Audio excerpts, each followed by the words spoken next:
Bismillahirrahmanirrahim. Assalamualaikum warahmatullahi wabarakatuh. Alhamdulillahi rabbil alamin. Wassalatu wassalamu ala asyrafil mursalin Sayyidina Muhammadin wa ala alihi wa sahbihi ajma'in.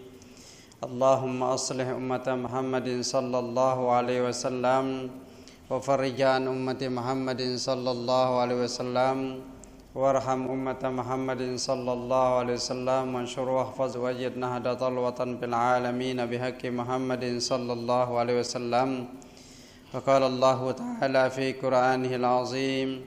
A'udzu billahi minasy syaithanir rajim. Bismillahirrahmanirrahim. Wa ibadur rahmanil ladzina yamshuna 'alal ardi hauna wa idza khatabahumul jahiluna qalu salama.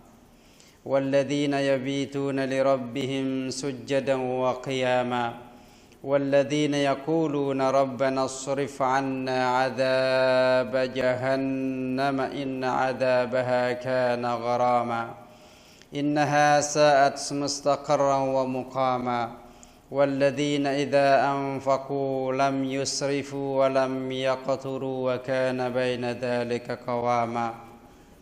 فقال النبي صلى الله عليه وسلم في حديثه الشريف أن أولياء الله تعالى لم ينالوا سعة رحمة الله ورضوانه بكثرة العبادة ولكن نالوها بسخاوة النفس والاستهانة بالدنيا.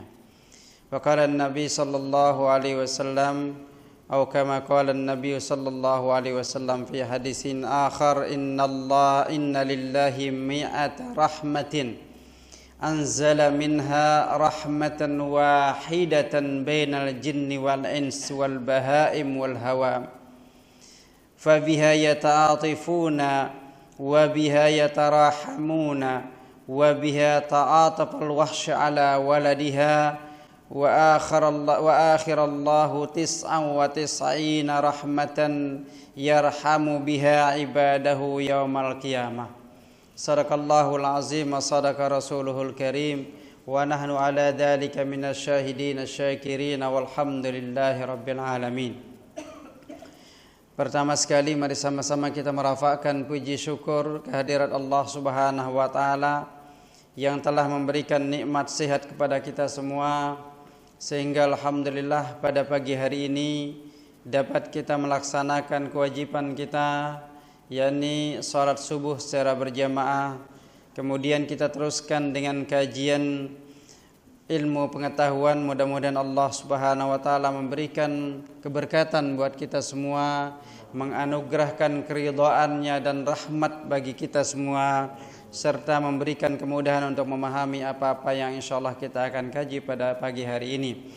Salawat dan salam kita haturkan kepada junjungan alam Nabi besar Muhammad sallallahu alaihi wasallam yang telah mentarbiyah dan mengajarkan kepada kita semua bagaimana cara mendekatkan diri pada Allah Subhanahu wa taala sehingga kita dapat menjadi hamba Allah yang muttaqin al-muqarrabin.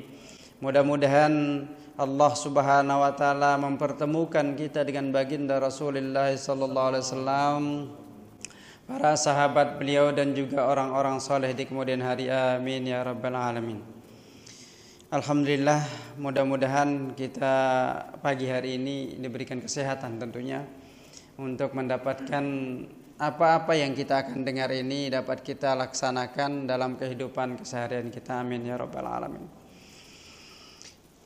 Kalau kita melihat bahwa kehidupan manusia pada akhir-akhir ini, semua kita akan berharap tentang memperolehi keridaan dan rahmat Allah Subhanahu wa taala. Tidak ada seorang pun yang tentunya mengharapkan laknat atau kebencian dari Allah Subhanahu wa taala. Terutamanya kita yang hadir di sini itu adalah sentiasa berharap mudah-mudahan Allah memberikan rahmat dan ridhonya terhadap apa yang sudah, yang sedang dan yang akan kita lakukan ini.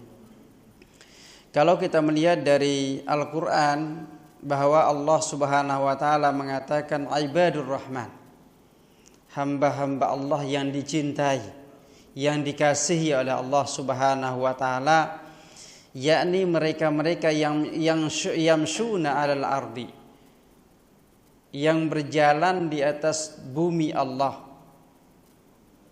haunan, dalam keadaan sentiasa menghormati, menghargai ciptaan Allah. Dan kalau dia khatabahumul jahiluna, kalau ada orang-orang jahil yang ingin mengajak dia berdiskus, berbincang-bincang, dan ingin mengajak dia kemudian menghabiskan masanya terhadap hal-hal yang tidak disukai Allah Subhanahu wa taala, maka dia katakan qalu salama. Kami ini ingin mendapatkan keselamatan, kebahagiaan dari Allah Subhanahu wa taala, karena itu tidak ada masa untuk bercakap-cakap hal-hal yang tidak baik. Itu yang ingin kita katakan. Kemudian orang-orang yang ibadur rahman ini adalah yabituna li rabbihim sujjadan wa qiyamah. Yang malam harinya dia manfaatkan untuk sentiasa bersujud pada Allah Subhanahu wa taala. Bukan berarti kemudian kita tidak tidur. Bahagian dari sujud itu adalah tidur juga. Tapi sebelum kita tidur tentunya kita berdoa kepada Allah Subhanahu wa taala bahwa apa yang kita lakukan, apa yang sedang kita lakukan adalah perintah Allah untuk berehat. Dan itu bahagian dari sujud.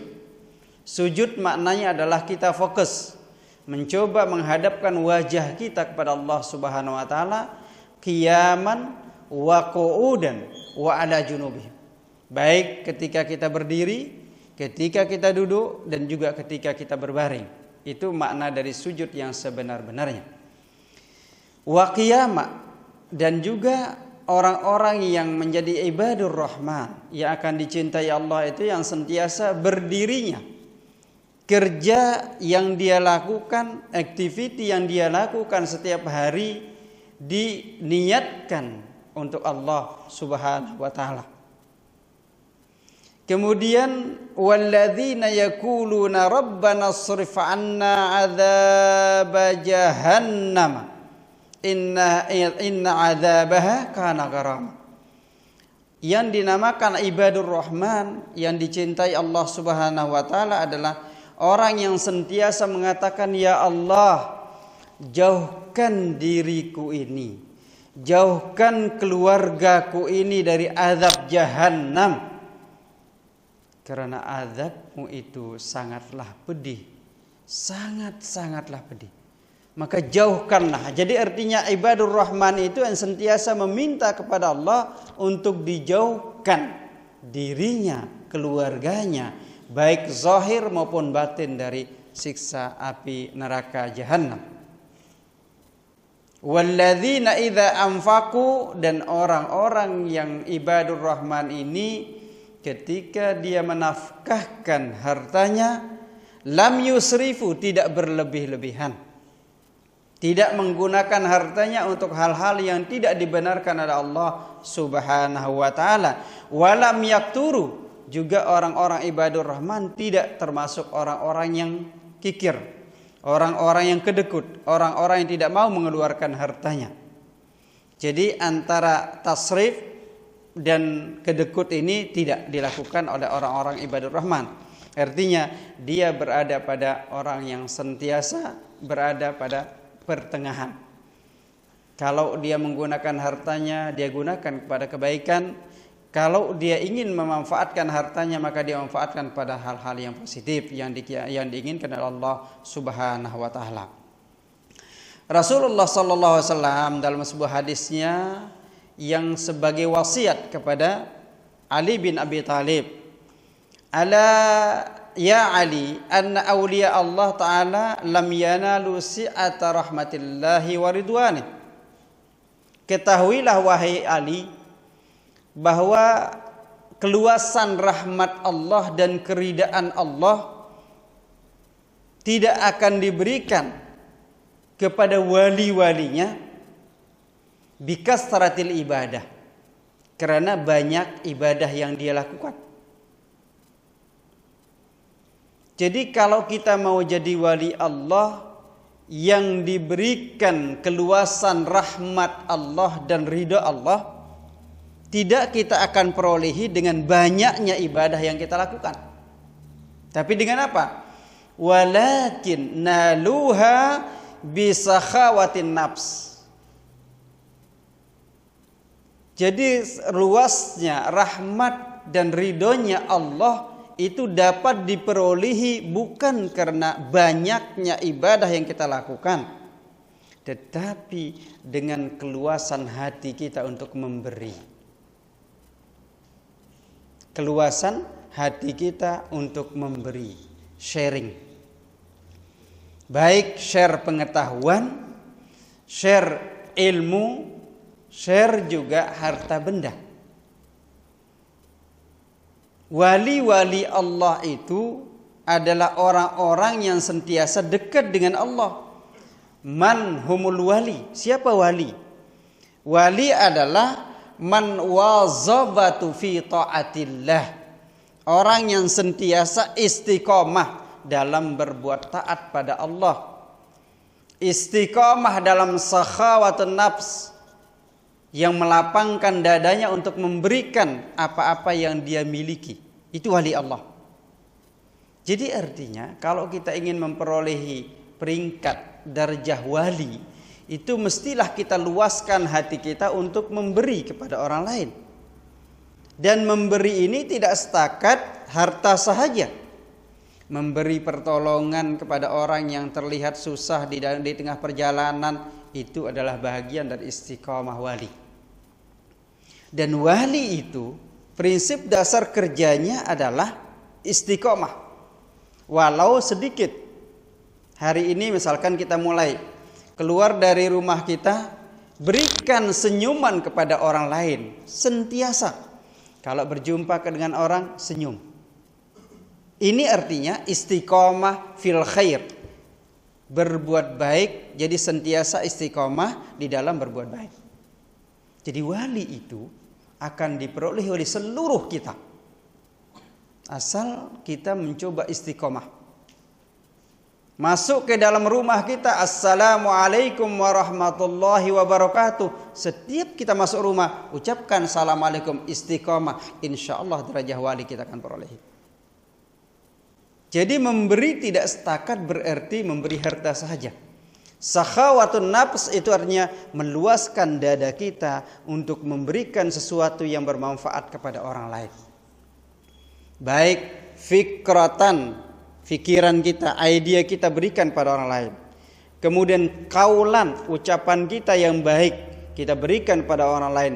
Fi'lan, activity kita untuk membantu orang lain pula adalah satu bentuk dalam istiqomah yang diinginkan oleh Allah Subhanahu wa taala, sehingga kita diangkat menjadi derajah wali. Kemudian yang kedua, kalau kita melihat yang dinamakan rahmat ini apa sebenarnya?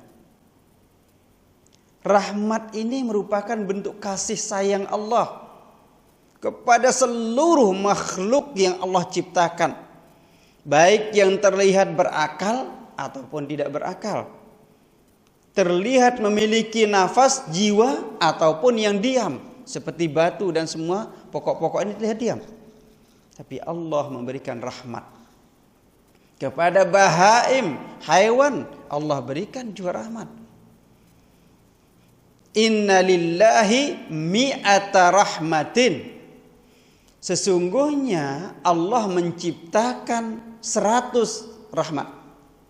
100 rahmat. Anzala minha rahmatan wahidatan. Yang diturunkan ke dunia ini hanya satu rahmat sahaja. Dunia. Artinya tis'un wa tis'in, 99 rahmat Allah simpan, Allah taruhkan di akhirat.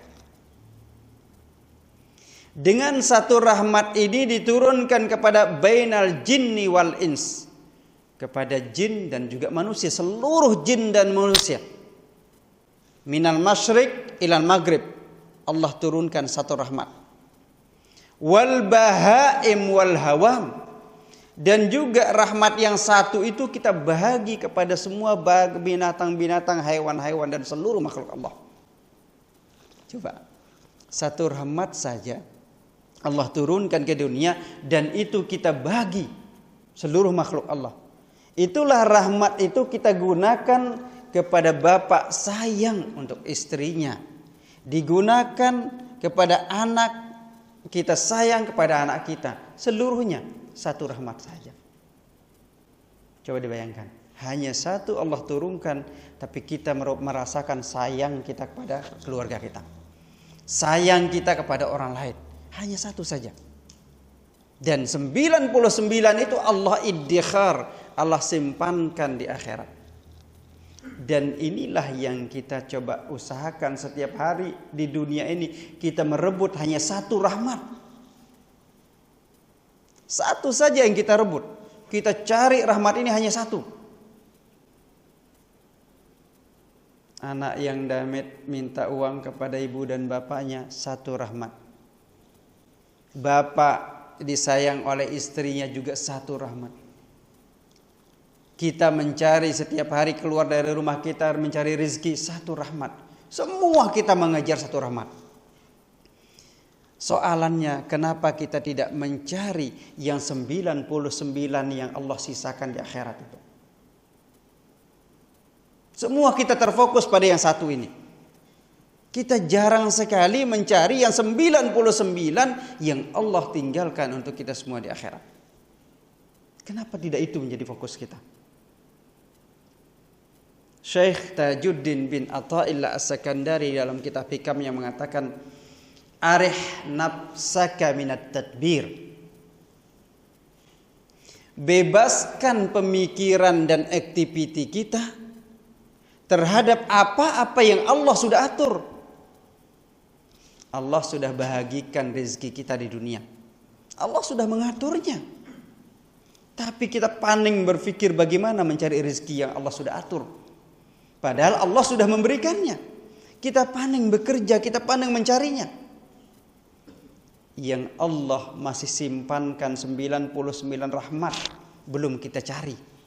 Tapi alhamdulillah kita yang sekarang sembahyang subuh berjamaah, sembahyang subuh di rumah berjamaah dengan keluarga kita, sembahyang subuh di musola, di surau, di balai ibadat, sembahyang dengan berjamaah. Ini artinya kita mencari rahmat Allah yang 99 itu, bukan yang satu. Nah, kita kemudian selesai sembahyang, kita duduk mengikuti ta'lim. Ini dalam rangka mencari rahmat Allah yang 99. Kemudian dikatakan wabiha yatarahamun, dengan satu rahmat itulah manusia makhluk ini saling mencintai. Dengan satu saja. Yang 99 rahmat ini Allah kemudian simpan di akhirat. Untuk siapa? Ibadahu, yang Allah akan berikan kepada hamba-hambanya di akhirat yaumal qiyamah. Maka dengan itulah Allah akan memberikan ampunannya kepada hamba-hambanya yang memohon ampun kepadanya. Dengan itulah, dengan rahmat 99 itulah Allah kemudian mengutamakan cintanya daripada bencinya kepada makhluk yang diciptakan. 99. Nah, bagaimana cara mencari rahmat 99 ini? Bikasrati, laisa bikasratil ibadah, tapi bisa khawatin nafs, dengan meluaskan dada kita untuk memberi. Jadi meluaskan dada kita untuk memberi. Ini salah satu cara untuk memperolehi rahmat di akhirat yang 99 itu. Yang kedua caranya adalah wabil istihanati bid dunya. Ini sentiasa dikatakan oleh Nabi sallallahu alaihi wasallam dalam berbagai hadisnya. Bahkan Allah ketika menciptakan yang namanya dunia, Allah ciptakan la yaltafit mundu khalaqihi ila yaumil qiyamah. Allah tidak pernah melihat kepada dunia, tidak pernah melirik dunia yang telah Dia ciptakan itu. Kenapa? Karena dengan dunia, fokus manusia kepada dunia, akan mengurangkan ibadahnya kepada akhirat. Jadi kalau kita ingin memperolehi yang dinamakan rahmat Allah yang 99 itu, maka carilah dengan meluaskan dada kita untuk menerima dan memberi hal-hal yang positif, hal-hal yang baik kepada makhluk Allah, bukan setakat pada manusia, pada makhluk Allah. Ada kucing yang kelihatannya perlu bantuan minum, berikan dia minum. Coba seorang perempuan masuk surga gara-gara dia memberikan minum kepada kucing. Rahmat Allah sudah memberikan di dunia, satu saja itu yang kita rebut. Dan bagaimana kita coba usahakan di akhirat dengan dua cara. Bisa khawatin nafsi wabil istihanati bid dunya. Maka Syekh Hujjatul Islam Imam Al-Ghazali dalam kitab Minhajul Abidin mengatakan, antara tanda-tanda hati yang nur, yang bercahaya itu antaranya adalah di antara al-ibti'ad anid dunya, menjauhkan diri dari segala fokus aktiviti dunia. Fokus artinya bukan menghilangkan tapi menjauhkan, tidak dalam arti meninggalkan. Sebab kalau kita meninggalkan dunia, ya sudah, kita masuk ke kubur. Itu meninggalkan dunia kan? Tapi kita belum. Karena orang yang masuk ke kubur itu adalah yang dimasukkan. Tidak mungkin kita pergi sendiri masuk ke kubur. Jadi dimasukkan artinya kita sudah meninggal. Jadi dua hal lah yang menciptakan, yang menjadikan kita akan menjadi orang yang mendapatkan rahmat Allah. Ada pertama sakhawatun nafsi, dan kedua istihanah bid dunya. Kemudian kita melihat dalam hadis lain baginda Rasulullah sallallahu alaihi wasallam ada kata yang paling utama. La yarhamullah man la yarhamun nas. Allahu akbar.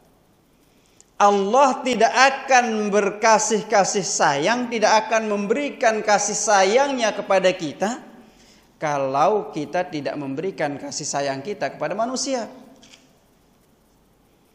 Jadi kalau kita ingin mendapatkan rahmat Allah fil akhirah yang 99, maka berikanlah rahmat kasih sayang kita kepada manusia.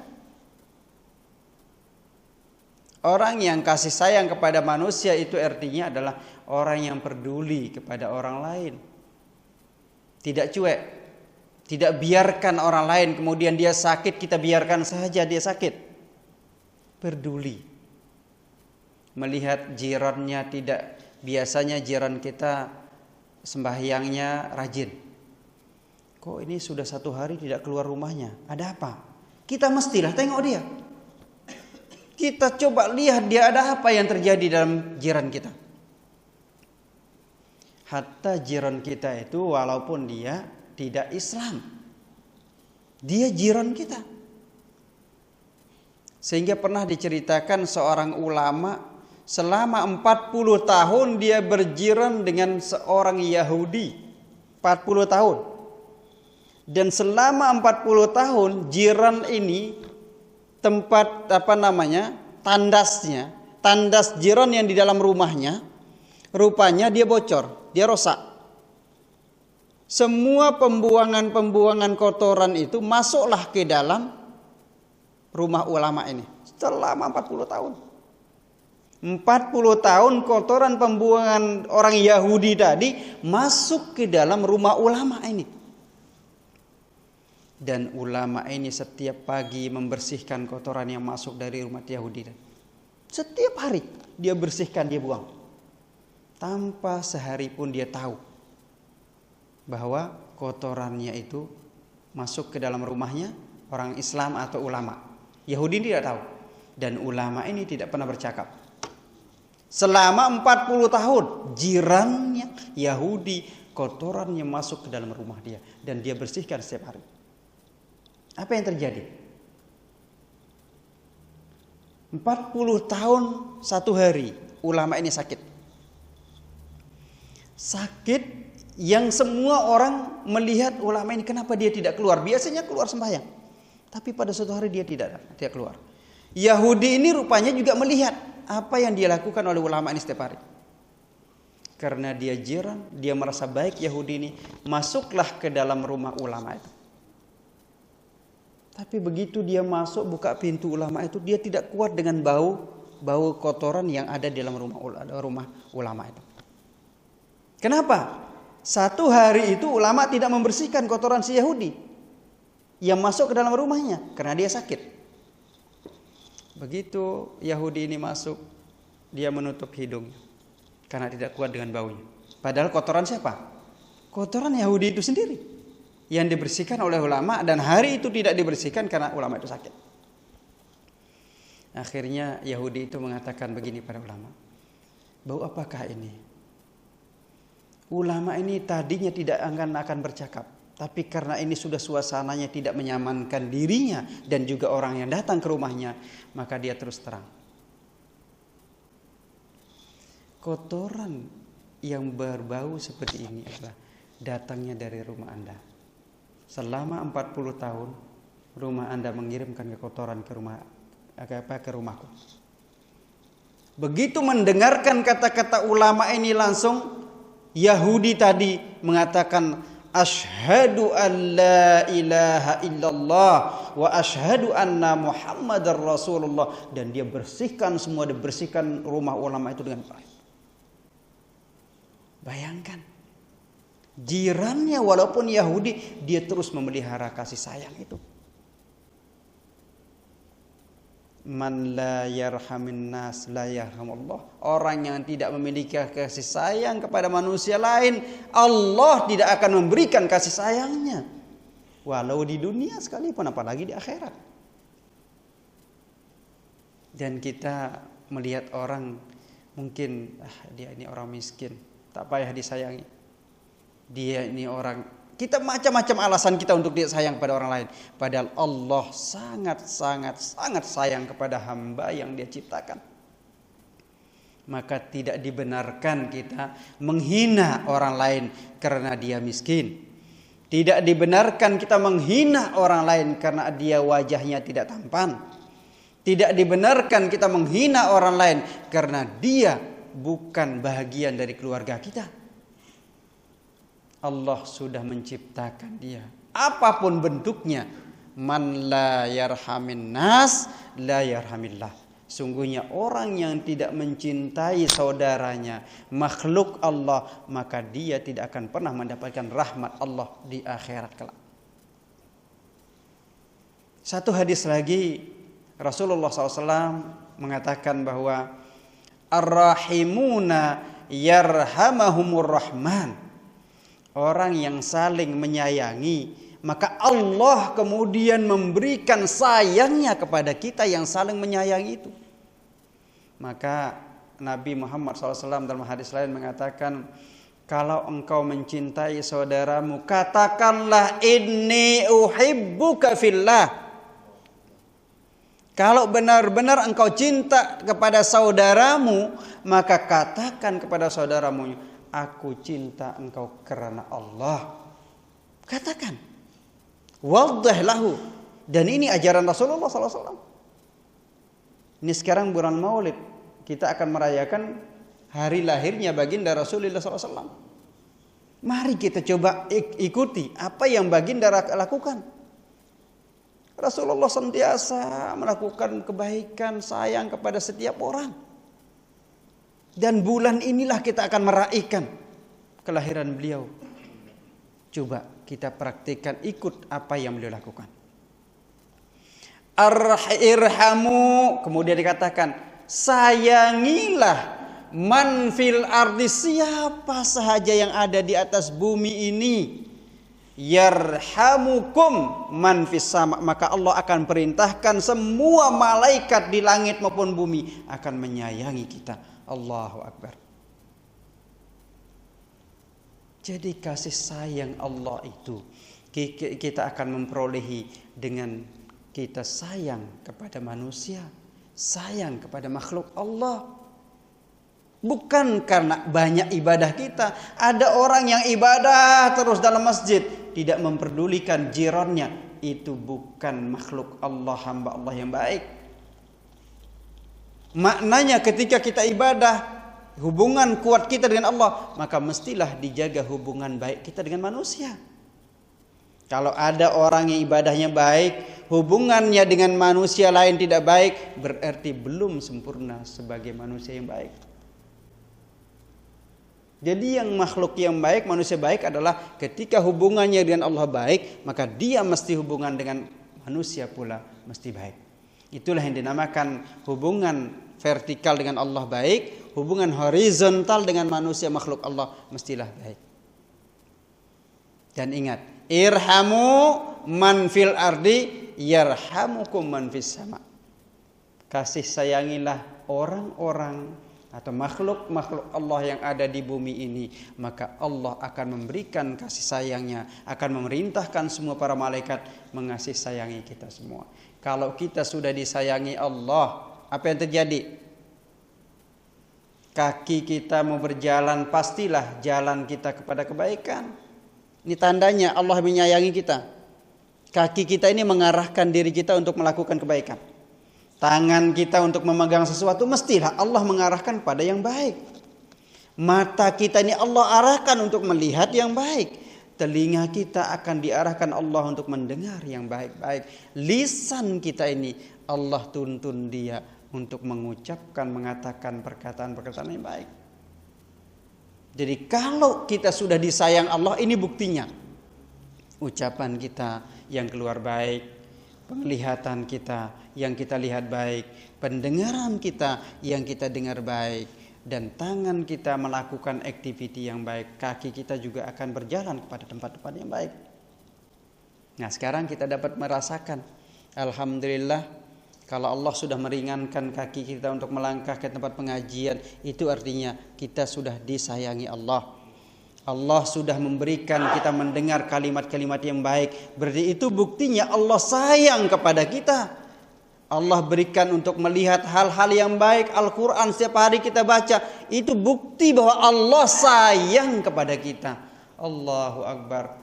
Jadikan keluarga kita juga disayang Allah. Jangan kita egois sendiri. Kita mau kita saja yang disayangi Allah, keluarga kita biarkan. Ingat, saya pernah ceritakan bahwa seorang anak yang Allah sudah vonis, sudah masukkan, mau dimasukkan ke dalam neraka di akhirat. Tapi anak itu kemudian mengangkat tangannya kepada Allah. Ya Allah, ya Rabbi, la arda an adkhulal jannah, la arda an adkhulan nar, wa walidayya yadkhulanil jannah. Ya Allah, aku tidak ridho masuk ke neraka sementara kedua ibu bapakku masuk surga. Allah mengatakan, limadza la tarda? Mengapa engkau tidak ridho? Karena di dunia mereka tidak pernah mengajariku kebaikan. Mereka membiarkanku tidak melakukan kebaikan untukmu ya Allah. Dan Allah perhatikan ucapan anak itu. Jika itu memang benar, khudh walidayhi warmihima ilan nar. Ambil ibu bapaknya, masukkan ke dalam neraka, dan ambil anak ini masukkan ke dalam surga. Ini akibatnya kalau kita ingin masuk surga sendirian. Maka ajarilah anak-anak kita, ajarilah keluarga kita untuk dapat masuk ke surga secara bersamaan. Dengan apa? Dengan sama-sama mencintai saudara kita sendiri, mencintai hamba-hamba Allah yang lain, mencintai makhluk Allah yang Allah ciptakan di dunia, dengan cara tidak menghina orang lain, tidak mencela apa yang namanya makhluk-makhluk Allah lain. Kemudian yang kedua dari nasihat Rasulullah SAW pada Sayyidina Ali ini adalah, yang ingin kita perolehi tidak setakat rahmat sahaja, tapi kita ingin mendapatkan di akhirat maupun di dunia ini adalah ridhonya Allah. Kalau Allah sudah ridho, alhamdulillah, radhiyallahu anhum wa radu'an, dzalika liman khasyiya rabbah. Kalau Allah sudah memberikan keridhaan kepada kita, buktinya apa? Kita takut kepada Allah. Jadi orang yang diridhoi Allah itu adalah orang yang sentiasa takut. Jadi kalau orang yang tidak takut kepada Allah berarti Allah belum ridho kepadanya. Dikatakan bahwa Rasulullah SAW dalam sebuah hadisnya, Innallaha yardha lakum wa yukrihu lakum talasan. Ada 3 tandanya yang Allah ridho. Dan Allah benci pada 3 hal. Allah ridho kepada 3 dan Allah benci pada 3. Fayardha lakum an ta'buduh. Yang pertama, Allah sangat-sangat ridho kalau kita senantiasa menyembah Allah. Menyembah Allah ini berarti bukan setakat sembahyang sahaja. Beribadah kepada Allah itu maknanya adalah kullu ma yuhibbuhullahu wa rasuluh. Melakukan semua aktiviti yang Allah dan Rasulnya cintai. Antaranya apa? Aktiviti yang dicintai Allah dan Rasulnya. Menolong orang, membantu orang yang dalam kepayahan. Allahu fi aunil abdi madamal abdu fi auni akhihi. Allah akan menolong orang-orang yang membantu saudaranya yang perlu bantuan. Saudara kita banyak, tidak setakat di Brunei Darussalam sahaja. Innamal mu'minuna ikhwatun faslihu baina akhawaikum. Sesungguhnya orang-orang mukmin itu bersaudara dimanapun dia, yang jelas dia mukmin. Dari mulai sahabat sampai kepada hari kiamat bersaudara. Maka kalau ada terjadi pergaduhan antar saudara kita, damaikan dia. Jangan dibiarkan bergaduh. Kalau ada jiran kita salah paham, maka perdamaikan dia. Jangan biarkan salah paham. Begitu pula pada anak kita, keluarga kita. Jadi ridhonya Allah itu sangat tergantung kepada ibadah yang kita lakukan. Yang kedua, wala tusyriku bihi syai'a. Jangan pernah sekutukan Allah dengan yang lain. Kita yakin bahwa Allah hanya dialah yang memberi rizki. Tapi kita menyekutukan Allah dengan cara-cara mencari rizki yang tidak halal. Itu maknanya mensekutukan Allah, mensyirikkan Allah. Kita yakin bahwa Allah hanya dialah yang memberi rezeki, maka yakin kepada dia yang memberi rezeki itu. Jangan pernah ragu terhadap rezeki. Wala tusyriku bi syai'a. Itu yang kedua. Yang ketiga, wa anta tasimu bihablillahi jami'an wala tafarraqu. Yang diridai Allah yang ketiga adalah kalian hendaklah bersatu.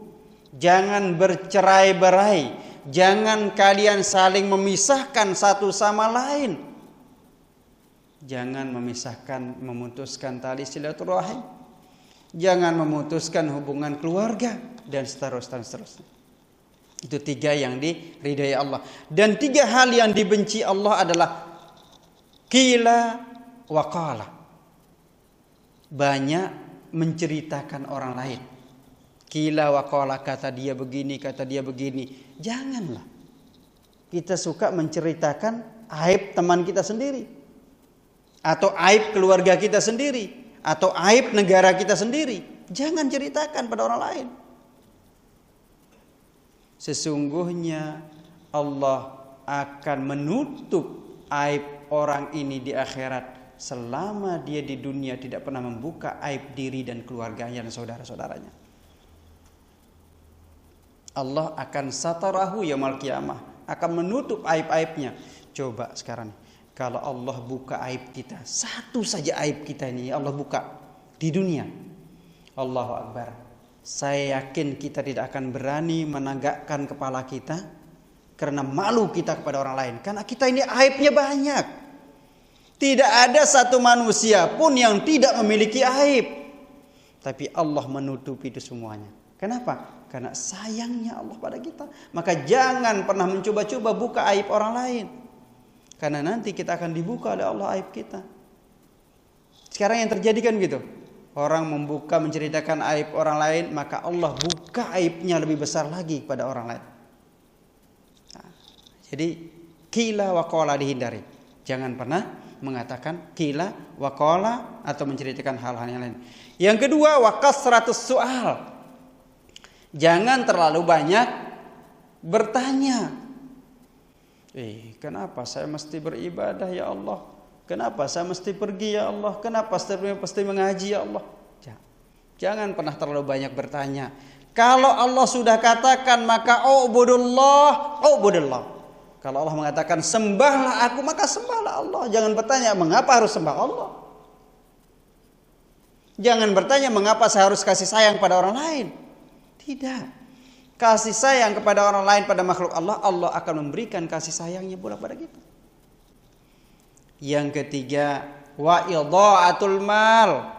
Ini juga yang dibenci Allah ini, yang menghambur-hamburkan hartanya kepada hal-hal yang tidak baik. Dia pergi ke kafe, dia pergi ke mana tempat-tempat yang tidak halal, dia hamburkan harta-harta. Kamu terlalu banyak hartanya, dia buang. Tidak, idha'atul mal adalah yang dibenci oleh Allah SWT. Nah, jadi yang diridhoi Allah ada 3. Yaitu menyembah Allah, jangan menyekutukannya, dan apa yang ketiga? Membina hubungan baik dengan makhluk Allah, dengan hamba Allah yang lain. Jangan bercerai-berai. Yang dibenci Allah banyak berkata-kata atau mengatakan sesuatu yang tidak pada tempatnya. Kedua, banyak bersoal, dan ketiga, idha'atul mal. Nah, dalam satu hadis terakhir ingin saya katakan bahwa wasiat Rasulullah SAW pada Sayyidina Ali adalah as-sakhiyyu qaribun minallah. Pemurah. Pemurah itu sangat dekat dengan Allah. Pemurah itu tadi saya katakan memberi, lapangkan dada untuk memberi, tidak setakat harta. Pemurah, murah senyum, murah memberikan fatwa, murah memberikan nasihat, murah meminta nasihat, semua pemurah. Dekat dengan Allah, dekat dengan rahmat Allah, dan yang paling utama juga adalah jauh dari siksa Allah. Jadi orang pemurah itu dekat dengan Allah, dekat dengan rahmat Allah, dekat dengan ridha Allah, jauh dari azab Allah. Wal bakhilu, sementara orang-orang bakhil adalah jauh dari Allah, jauh dari rahmat Allah, dekat dengan azab Allah. Na'udzubillahi min dzalik. Jadi kita simpulkan taklim kita pada pagi hari ini bahwa yang dinamakan rahmat Allah itu adalah orang-orang yang akan mendapatkannya dengan 3 hal. Yang pertama, luangkan, lapangkan dada kita untuk memberi. Yang kedua, jangan terlalu fokus kepada dunia sahaja, meninggalkan akhirat. Yang ketiga, cintailah, sayangilah makhluk-makhluk Allah yang Allah ciptakan di atas dunia ini. Mudah-mudahan apa yang kita sampaikan pada pagi hari ini Allah berikan kemudahan untuk kita amalkan, dapat kita jadikan jadi ilmu dan sekaligus menjadi amal kita di akhirat, dan kita termasuk hamba Allah yang diberikan rahmat Allah di dunia, juga Allah berikan rahmatnya di akhirat. Allah meridai kita di dunia, Allah juga meridai kita di akhirat, dan juga seluruh keluarga kita termasuk yang diridai Allah Subhanahu wa taala. Kita termasuk orang-orang yang dekat dengan Allah, dekat dengan rahmat Allah, jauh dari siksa Allah Subhanahu wa taala. Allahumma ya Allah ya Tuhan kami, jadikanlah kami menjadi hamba-hamba-Mu yang senantiasa mengikut segala perintah-Mu ya Allah, menjauhkan diri dari larangan yang telah Kau gariskan pada kami ya Allah. Ya Allah, jadikanlah kami menjadi hamba-hamba-Mu yang saling mencintai karena-Mu ya Allah. Jadikanlah kami menjadi hamba-hamba-Mu yang senantiasa berada pada keridhaan dan rahmat-Mu ya Rahman ya Rahim. Irhamna wasturna wansurna wahdina wa'afina wa'fu anna ya karim ya karim ya karim ya rabbal alamin. Sallallahu ala sayyidina Muhammadin wa ala alihi wa sahbihi wasallam. Subhana rabbika rabbil izzati amma yasifun wa salamun alal mursalin walhamdulillahi rabbil alamin. Assalamualaikum warahmatullahi wabarakatuh.